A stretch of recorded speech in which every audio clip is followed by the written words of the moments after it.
Bonsoir, je suis Eclatax. Je sais, je vous avais promis de faire une vidéo sur les must-have. Ça sera la semaine prochaine parce que franchement, j'ai pas eu le temps du tout de la préparer. Et à part vous sortir un listing, j'aurais pu faire la vidéo enfin, pour là ce jeudi. Mais à part vous sortir un listing sans vraiment vous en parler, sans sortir les comics, ça aurait pour moi servi à rien. Donc je vais faire ça plus proprement. Ça sera la semaine prochaine. Aujourd'hui, on va parler de la lecture que j'ai faite ces derniers jours. Banner of War qui est arrivé, qui sortira en VF en janvier, mais on en reparlera un petit peu de la VF. Donc, c'est le crossover entre Hulk écrit par Donny Cates et Thor écrit par Donny Cates. Forcément, il allait les faire se rencontrer. Et c'est nul.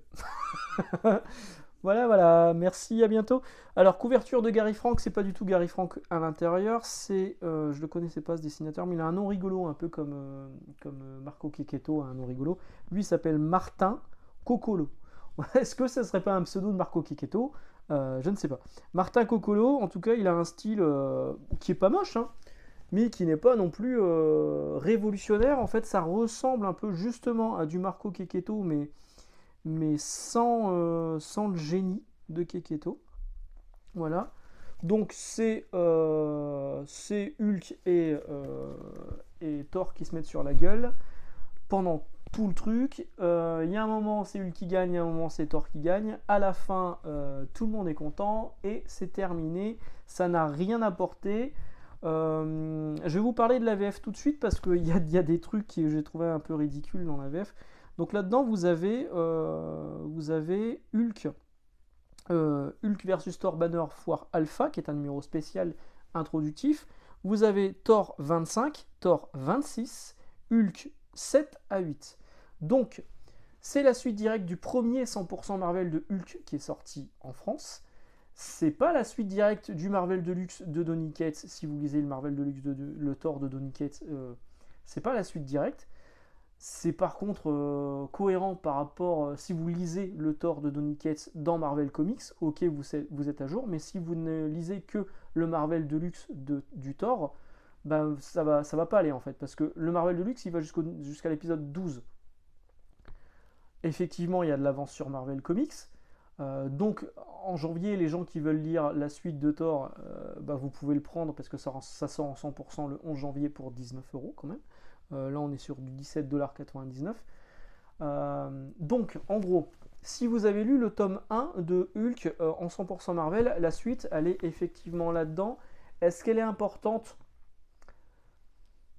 Il y a une révélation sur Hulk, mais qui est pas non plus complètement folle. Il y a un truc qui est expliqué, qui était laissé un peu en suspens depuis le numéro 1, mais franchement, ça sert pas à grand chose. Si vous lisez le Thor de Donny Cates en Deluxe, ne le prenez pas parce que vous allez être spoilé. Direct. Enfin, il y a un truc hyper important qui s'est passé dans les épisodes d'avant de Thor, dont on parle encore une fois là-dedans. Donc du coup, vous allez être spoilé si vous n'avez lu que le Deluxe du Thor. Par contre, si vous lisez Marvel Comics tous les mois, le magazine For Two où il y a Thor de Donny Cates, là, effectivement, la suite, vous la retrouverez là-dedans. Si vous lisez le Thor en Deluxe, attendez que le deuxième Deluxe soit sorti, où on arrivera jusqu'à l'épisode 24, et du coup, la suite, ce sera effectivement dans le 100% Marvel, Banner of War.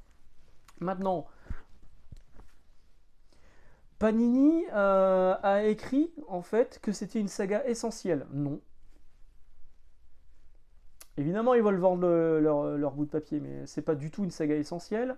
Moi qui suis quand même très client de ce que fait Donny Cates, j'ai pas aimé. D'ailleurs, si on devait toujours parler de Donny Cates, j'ai du mal à trouver mes mots. Hein. Pardon, je suis vraiment crevé. Donny Cates, j'ai lu les 2 premiers numéros de Vanish. Pour l'instant, je trouve pas ça exceptionnel. Donc, je pense que Donny Cates, il est pas sur une bonne période en ce moment.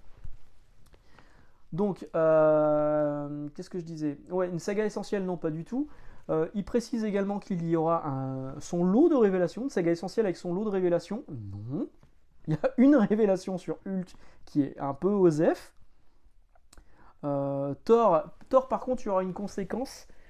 Il y aura une conséquence. Donc Panini a également précisé sur la fiche produit de Banner of War qu'ils avaient choisi de publier cette saga en marge des 2 séries afin que tous les lecteurs puissent en profiter. Eh merci, hein, c'est vraiment sympa. Même ceux qui ne suivent qu'un seul des 2 titres. Alors, si vous lisez Hulk, ouais, effectivement, c'est la suite. Si vous lisez Thor, ouais, effectivement, c'est la suite également, parce que c'est les numéros qui suivent. Mais pour Thor, il y a un événement qui fait qu'il y aura des conséquences dans la série Thor. Pour Hulk, il y a juste cette révélation Osef qui ne sert à rien. Si vous lisez que Hulk, vous pouvez faire complètement la passe de Banner of War. Si vous lisez Thor, là par contre, ouais, c'est peut-être intéressant de le lire quand même, parce qu'il y aura des conséquences par la suite. Maintenant, je vous l'ai dit, c'est un mauvais récit. Pour moi, c'est un mauvais récit. Je l'avais noté sur Instagram, je me suis imaginé le camarade Les Rubriques de G en train de lire qui n'aime pas du tout le Hulk de Donny Cates. S'il le lit, il va faire ça. Non-stop. Non-stop. Parce que c'est bas du front, c'est con, ça n'apporte rien. Enfin, le dernier épisode, je l'ai trouvé mais tellement naze. J'aurais envie de vous en parler là, mais si jamais vous le lisez, vous allez voir. C'est what the fuck. Voilà. Donc, pour résumer, si vous lisez Hulk, vous pouvez faire l'impasse. Si vous lisez Thor, vous pouvez quand même le lire.